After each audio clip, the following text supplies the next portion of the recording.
তুই নিজেকে অন্ধকার জগতের বাদশা ভাবিস, কিন্তু তোর ভাবনাটা ভুল।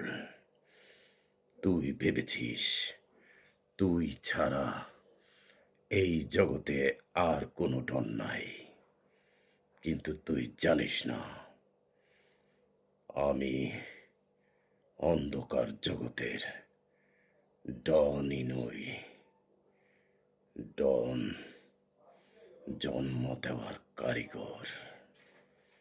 তোর মতো বহু ডনকে জন্ম দিয়েছি আমি।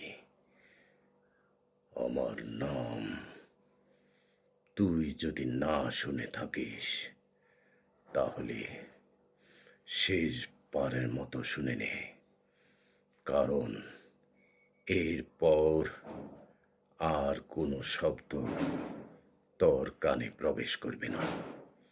চিরদিনের জন্য আমি তোর দেহকে নিস্তব্ধ করে দেওয়ার জন্যে তোর সামনে হাজির হয়েছি।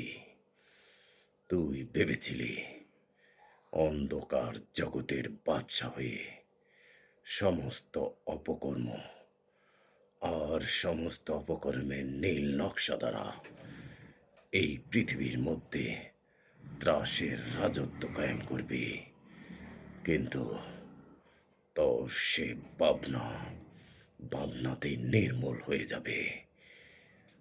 আজ এক্ষুনি আমি চিরদিনের জন্যে তোর কণ্ঠকে রুদ্র করে দেব। ইয়া